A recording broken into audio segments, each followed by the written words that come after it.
Nah, ketika kemerdekaan, semua yang berbau militer diberangus. Ya. Diberangus. Iya Bang Bay. Kecuali polisi. Jadi salah satunya satuan di Indonesia yang bisa pegang senjata. yang boleh pegang senjata ya cuma polisi. Terutama kalau yang menjadi semi militer ya Toko Betsu. Toko Betsu itu cikal bakal lebih. Iya, itu dari 5994, 5995, 5996. Itu dia pegang senjata.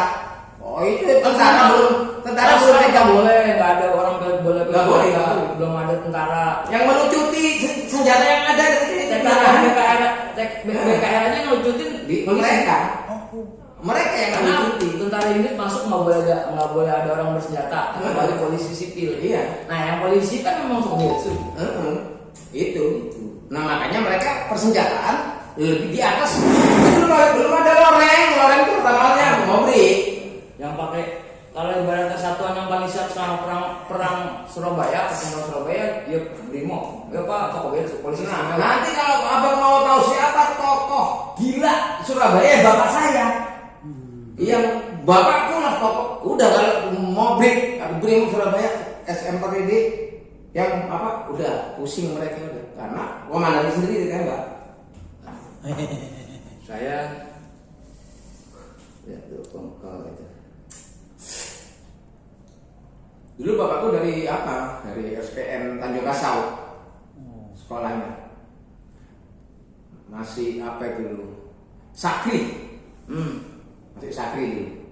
Sekolah Angkatan Kepolisian Republik Indonesia. Angkatan Polisi 1964. Zamannya Pak Spanto. Nah, Pak Spanto baru bikin sekolah polisi, gantinya sekolah polisi Sukabumi kalau nggak salah. Jadi, Pak Mukari itu ini makanya mungkin gini kali ya, karena kita juga lagi kalau yang di Surabaya, basicnya Surabaya, Mbak Tari itu memang berapa kali hubungin kita, naskahnya udah jadi. Terus saya bilang kalau saya sih tadinya cuma mau bantu mengenalkan ke link Polda Metro, link Mabes Polri lah. Tapi akhirnya nggak tertarik, ujung-ujungnya proyek kan. Terus Deddy Kobuzer juga nyerah untuk bikin film Pak Mukari ini. Nah, jadi yang mau diangkat nih Pak Mukari, film tentang Pak Mukari, bukan? Yang tentang Pak Yasin sebenarnya. Oh, tentang Pak Yasin. Nah, kalau Pak Yasin kan ngomongin Brimo nggak mungkin lepas dari ngomongin Pak Yasin. Iya. Karena yang dibilang bapak pendiri Brimo kayak Yasin. Iya. Nah, ini Pak Mukari, ini kan saya lagi di Surabaya, ini 2 tahun lalu nih. Saya di Surabaya. Masih hidup? Udah nggak ada. Udah nggak ada. Ya masih itu sumbernya masih hidup ada berapa? Sekarang itu yang buntung satu di Muntilan. Itu masih segar, masih bisa nggak bisa ngomong. Iya. Itu udah cacat. Itu angkatan pertama yang dilatih di Jepang. Ini Pak Mukari. Ini yang ibadah bendera merah putih di Toko Betsu Surabaya. Iya. Dan itu ratingnya bapak aku. Lettingnya? Iya. Ini sebelum meninggal, 1-2 bulan sebelum meninggal, saya masih berjenguk dia ke Surabaya. Tapi dia sempat memberikan apa enggak? Dia udah bikin buku. Jadi buku. ceritanya, Enak. cerita perjalanannya dia selama jadi anggota Mobrik itu, sampai dia pensiun pangkat AKP, dibikin buku sama anaknya, judulnya 500 km. Nah anaknya itu namanya Mbak Tari, sekarang tinggalnya di Asrama Brimob Surabaya. Di mana? Di jalan yang ada ledakan tuh terakhir kemarin. Oh, Mako. Makanya Makassar di sana kalau itu. Di situ ada kedana, gemanya di situ. Nah, Abang di situ? Abang di situ dulu? Enggak, dulu itu baru. Enggak termasuk lama juga itu. Termasuk lama. Tapi aku pindah. Kami dulu di Bubutan. Itu kan pindah, itu pinggir kota Surabaya itu ya, dekat pelabuhan Perak. Itu. Nah, Mbak Tari di situ udah bikin, dia bikin bukunya. Nah, ini versinya dia tentang Pak Yasin. Oke. Anak Pak Yasin sendiri punya buku sendiri. Putrinya Pak Yasin, kita juga udah kontak. Udah pernah ngobrol juga sama putrinya Pak Yasin. Nah, putri Pak Yasin ini juga mau bikin film. Nah, kalau arah Jadi jadi satu kan satu. Nah, kita pengen arahannya, kita kan arahinnya gini. Versinya dari sudut pandang anak buahnya sama sudut pandangnya anaknya Pak Yasin. Itu seperti apa? Karena Betul ngomongin itu, Pak. Betul itu, Pak. Iya. Karena memang banyak versi. Ngomongin Brimob, kita nggak ngomongin Pak Yasin gitu. Itu udah pasti ngomongin Iya. Brimob, ngomongin Pak Yasin. Ngomongin Pak Yasin pasti ngomongin Brimob. Iya. Nah, ngomongin pertempuran Surabaya ya cuma juga ngomongin Yang jadi masalah itu ketika ngomongin Brimob, maka kita mau tidak mau membicarakan masalah ideologi, pertentangan ideologi di dalam Brimob itu sendiri antara kiri dan kanan. Dan saya tahu banget. ya kalau Pak Tari kan terakhir ketemu sama saya cuma 2 tahun ya. Dari 2017, 2019. Saya ketemu 2017, 18, 19, 20 meninggal. Saya paling kalau pas ke Surabaya jenguk, ya paling dia cuma cerita bahwa yang disuruhkan dilupakan orang di pertemuan 10 November itu perannya Yasin gitu. Dia mau mengangkat itu kalau dari Pak Tari bahwa yang di Surabaya 10 November itu tanpa Pak Yasin, Bung Tomo sendiri nggak bisa apa-apa. Nah, jadi aku mau kasih apa? 3 pimpinan di Surabaya. Jadi Pak Tari, Bung Tomo itu cuma membakar. Ya, Nah, jadi hari ini Pak di pimpinan pertemuan Surabaya itu 3 kalau buat Pak Tari. Pak Mukari itu nggak ada dia. Pertama itu Pak Gubernur Suryo sebagai pimpinan politik, Bung Tomo sebagai pembakar semangat. Ya. Yang akses militernya, yang bisa menguasai strategi militer ya cuma Pak Yasin yang punya senjata. Nah, Pak Yasin memerintahkan langsung kepada seseorang yang bernama Saud Mulia Paride karena ketika itu bapakku memegang organisasi tukang becak seluruh Surabaya. Saud Mulia. Tapi sebelumnya Saud polisi atau tukang becak? Loh, ya polisi lah bapakku. Ya enggak, maksud kan tukang becak diperintah sama Saud. Iya, Hubungannya dia siapa? polisi semua. Bapakku itu gini. Bapakku itu polisi yang menolak gaji, biar tahu. Dia menganggap sebagai polisi itu adalah lapangan pengabdian. Tidak mau digaji sedikit peser. Karena kalau ngomong Surabaya tukang becak, kita nggak bisa lepas pimpinan tukang becak namanya Maher Abdullah yang akhirnya jadi TNI. Enggak, ini. Nah, Itu makanya tahun berapa Maher Abdullah? Ya pertempuran Surabaya lah. Ya, iya bapak itu pertemuan. Nah, makanya kan kita ngomongin ini kan versinya Mas. Nah, kita kalau kita kan jadi gini aku kasih cerita ya. gini, dalam sejarah, saya kan nggak punya kepentingan konflik pilpres. Iya. Pertama kan apa? Iya. Orang tua saya tidak pelaku sejarah. Betul. Buat saya sejarah hanya hobi. Buat saya data semua apapun tentang sejarah saya terima. Ya, betul. Nah kalau buat saya kepentingannya gini. Ini kayak ngomongin Hasibuan yang di angkatan laut. Iya. Anak-anaknya merasa tidak punya konflik of interest ke sejarah karena tidak tahu. Ya. Nah kalau anaknya lebih banyak dapat cerita dari bapaknya, itu pasti diceritain. Ya. Sama model lagi. Ya. Kalau buat saya, Mas cerita tukang becak se Jawa Timur. Kita ngomong di pertempuran Surabaya, karena terus ada perwira di Surabaya itu ada tenar namanya perwira yang tadinya buta huruf. Tapi karena dia mengkoordinir tukang becak, banyak tukang becak di Surabaya. Kita ngomong itu di Surabaya, namanya Abdullah, Abdullah. Sampai akhirnya Abdullah ini jadi TNI. Terus kawin sama orang Belanda, baca tulis, dapat seskoat sampai mayor. Dan istrinya bule Belanda. Dan dia gugurnya di penumpasan pemberontakan MS. Makanya sekarang ada di Ambon. Dia gugurnya bareng pas sama Triadi. Nah kan kalau saya nggak ada konflik apa Enggak sih, ada. Aku kan jadi kalau begitu. Mas mau cerita bapak saya gini. Saya juga punya cerita Pak Abdullah. Iya, aku enggak. Aku ini mau menceritakan karena bapakku itu sama sekali tidak memiliki kepentingan kecuali untuk berbakti. Ya. Nah, karena makanya dia nggak ambil gaji.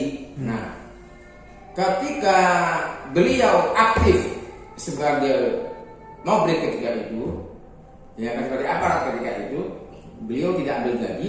Terus apa yang beliau lakukan untuk aku adalah saksi mata langsung.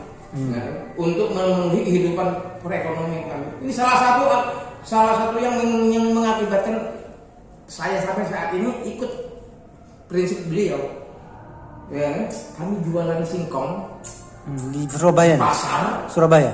Jualan singkong di MPR di pasar Genteng Kali. Ya kan singkong itu spesial di bawah apa? Di bawah godekan. Habis itu kalau malam jadi calo di bioskop. Oh. Bioskop. Nah, tongkrongannya di Gubeng. Oh. Ya, Gubeng. Gubeng Jembatan Merah, Tugu Pahlawan tuh kan dekat. Disitulah dia tongkrongan. Jadi ya memang aku saksi mata tuh memang. Kemana-mana kami selalu naik becak dan tukang becak mau bayar. Oh. Pak kan kalau manggilnya orang-orang. Jadi ketika itu tukang becak nyaris sebagian besar Madura. Manggilnya Pak Didi, Pak Didi. Pak Ayo, Didi. Pak Didi. Pak Didi. Dan aku memang saksi mata ketika itu. Umur berapa abang waktu itu? Ya kecil. Oke. Masih ya kecil. Oke. Kan aku kan lama hidup di markas dan di asrama. Ya.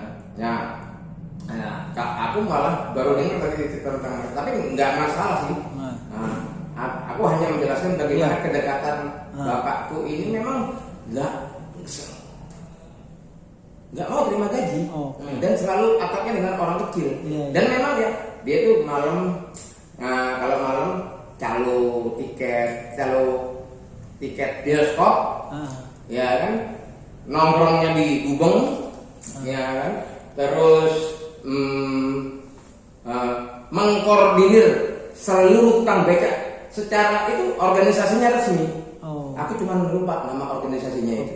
Resmi dikoordinir oleh mereka, ya kan.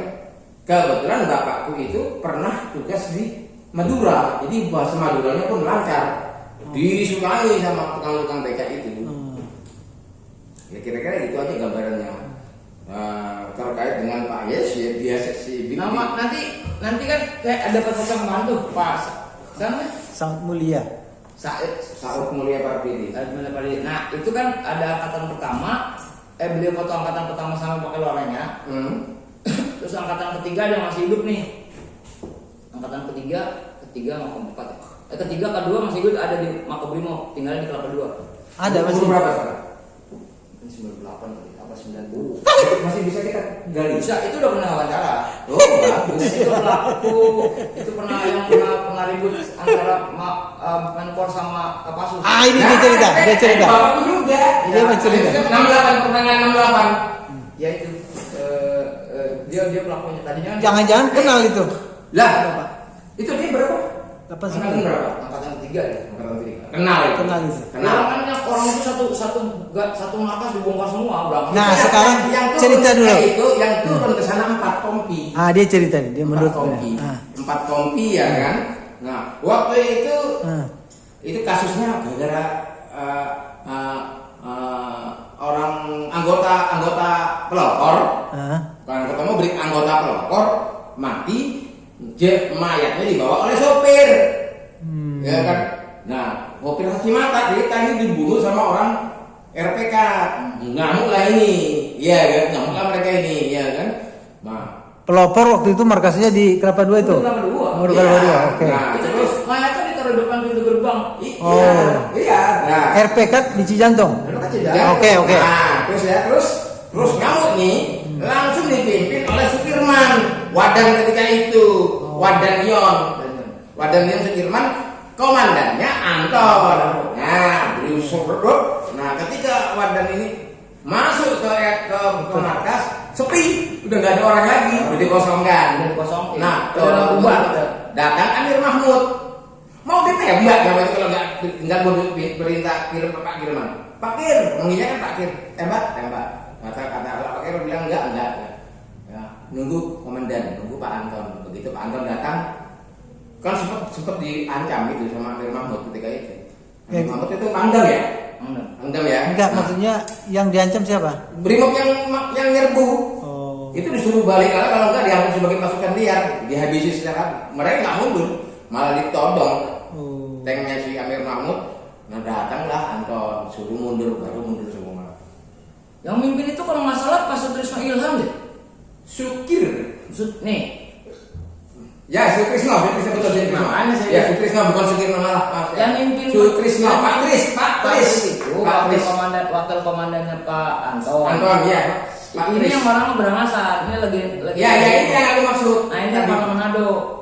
Nah, itu yang berangasan ya Pak Sutrisno itu ya. Bukan Sutrisno salah. Sutrisno Ilham itu yang mimpin kalau kata ini orang Bimo, wah Pak Trisno yang mimpin orang. Iya, betul itu. Sebenarnya udah diincar palanya Amir Mahmud itu. Cuma pada saat Diincer.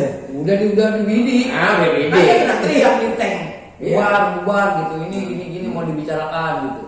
Terus kan anak gue nanya sama Pak Tris, Pak ini ditembak nggak? Tunggu perintah saya gitu. Nah terus tiba-tiba Pak Anton datang pakai mobil jeep sendiri, Pak lagi habis main tenis. Dia nggak tahu tuh kejadian. Enggak, dia udah dapat laporan, tapi dia datang udah pakai, karena dia nggak pakai seragam kan, orang lagi mau main tenis. Nah sekarang yang menarik itu, kenapa jiwa Korsa Brimob ini kelihatan sangar gitu? Gimana? Asal Saya muasal. bisa jawab. Sejak mereka menyadari bahwasanya mereka lah pemilik senjata, penguasa senjata. Ya kan, setelah dilucuti semua yang berbau militer, yang melucuti mereka. Jadi ternyata memang mereka, siapa yang mau melawan mereka itu? Ayo, satu. Dan kemudian ada keberlangsungan ideologi yang diajarkan oleh para petinggi mereka, jenderal-jenderal mereka, bahkan sampai saat ini. Tapi ini hanya diketahui oleh sedikit jenderal-jenderal mereka, yang jenderal-jenderal polisi yang positif ambisius.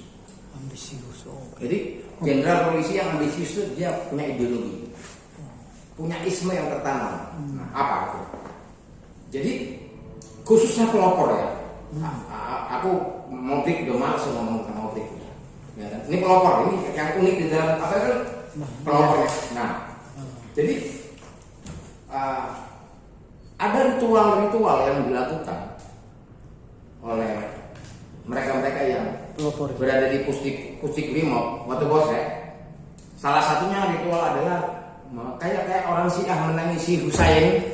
Mereka menangisi Majapahit. Gajah Mada kali. Iya, Majapahit dan Gajah Madanya itulah Sirno Ilang Kertaning Bumi. Itu mereka paham. Mereka punya syair-syair tersendiri mengenai Sirno Ilang Kertaning Bumi. Jadi pelopornya khususnya. Kenapa sampai dengan warna seragam itu harus coklat? Karena gula Jawa. Ya kan? Kenapa disebut Bayangkara? Karena pasukannya di Gajah Mada. Ya kan? Dan beberapa petinggi Polri yang mukanya mirip-mirip kayak Gajah Mada, mirip-mirip seperti Gajah Mada, berambisi yang sudah sejak jenderal itu berambisi untuk membuat dirinya sebagai Gajah Mada baru, neo Gajah Mada yang berkewajiban untuk mengembalikan kembali marwah Majapahit. Bayangkara. Oh. Marwah Bayangkara. Salah satunya adalah Fadil. Siapa? Fadil. Oh, Jenderal Fadil. Nah, ya salah satunya dia. Ya, jadi mereka itu punya ideologi sendiri, ideologi budaya, khusus. Tidak semua polisi, tidak semua Bayangkara, tidak semua Brimob, tidak semua pelopor. Ya kan? Nanti ada pohon tuh, ada pohon keramatnya. Disitulah mereka bercerita tentang Majapahit yang runtuh. Ya kan? Dan kemudian mereka bercita-cita untuk membangkitkannya kembali. Itulah ideologi khasnya pelopor.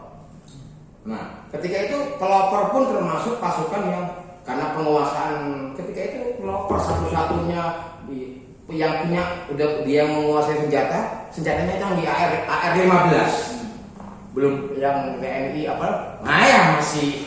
Jadi ada kecemburuannya gini di eranya Bung Karno ya. Pelatihan pertama militer yang dikirim ke sekolah latihan militer itu justru polisi. Iya. Itu Brimob. Nah, angkatan lain kan sirik nih.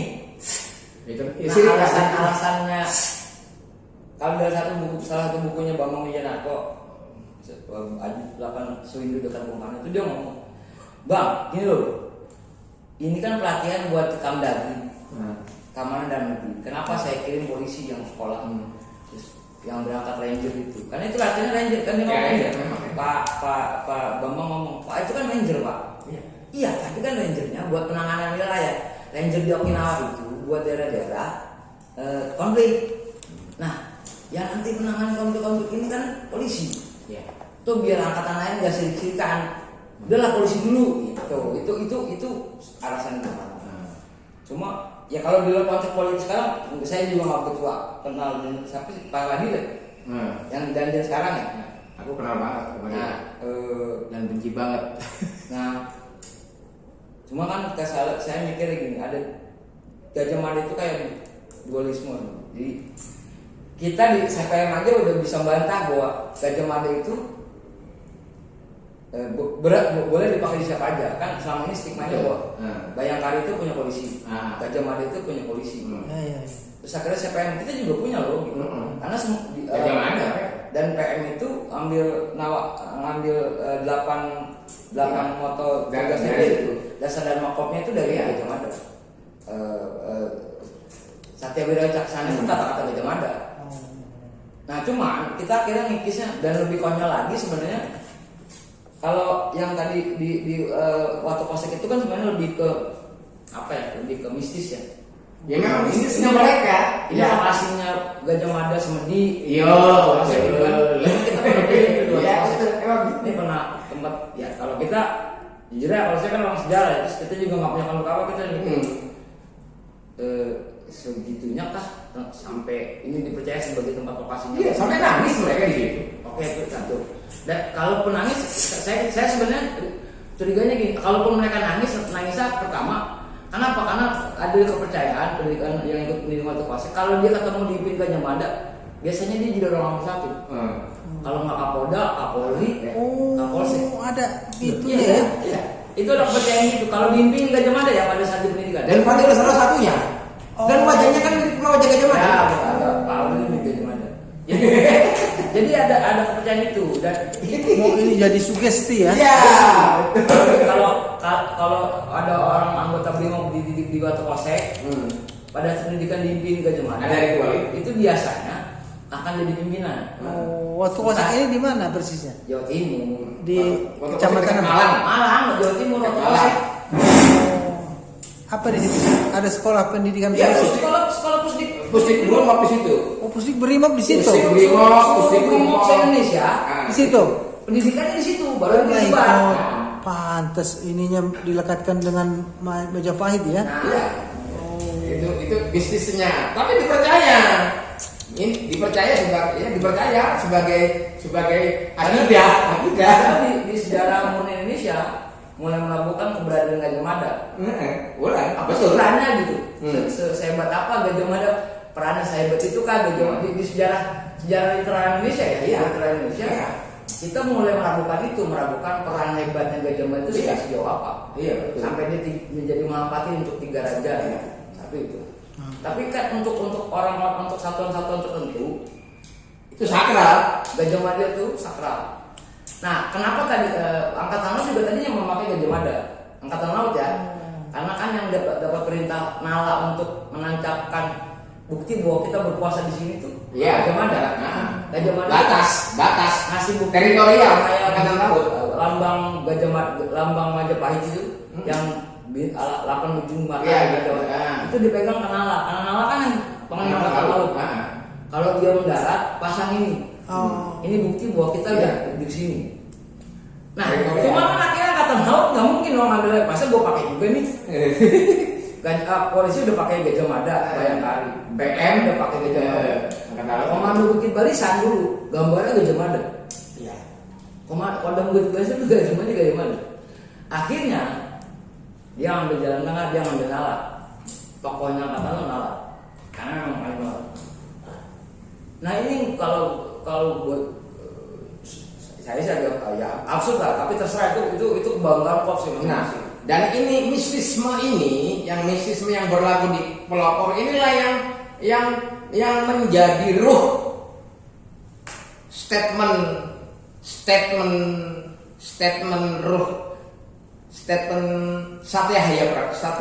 Satya Prabu. Ini dia. Itu apa sih? Jadi maksudnya Satya Satya Prabu Prabu tidak boleh ada matahari kembar. Oh. Jadi tugas utamanya itu motonya BRIMOB itu kan Satya Prabu. Kalau bahasa Sanskertanya taat dan patuh pada pimpinan. Prabu itu kan raja. Iya. Setia pada raja, setia pada pimpinan. Sebagaimana Gajah Mada setia kepada raja. Kepercayaannya polisi itu ada kebanggaan. Ya sebenarnya gue mau bantah. Anggota BRIMOB itu satu-satunya satuan di Indonesia yang nggak pernah memberontak kepada presiden. Kepada presiden. Ya kan oleh presiden kan. Kalau pada presiden enggak. Karena memang dia dibentuk sebetulnya pelopor ya, bukan brimob ya. Pelopor tuh dibentuk oleh Soekarno dengan niat itu bapak saya yang sendiri yang cerita. Ya, memang bapak pengawal beliau dulu. Pelopor itu semata-mata dibentuk untuk pengamanan presiden. Jadi stigmanya gini. Kalau yang setahu saya ini saya telusuri. Diambil Satya Prabu dari bekalnya pada saat dia zamannya jadi bekal itu komandan pasukan Ya, kecil. Satuan unit terkecil, satuan pasukan kecil di Bajabet namanya bekal. Kepala bekal ada komandan. Dia selalu bilang kalian ini tugasnya mengabdi pada raja, menjaga raja. Satya Prabu, setia Prabu raja, jadi setia pada raja. Makanya. Nah, Satya Prabu ini dipakai sama Brimob. Nah, karena mereka punya kebanggaan satu-satunya satuan yang tidak pernah berkhianat kepada negara, tidak melakukan pemberontakan, polisi.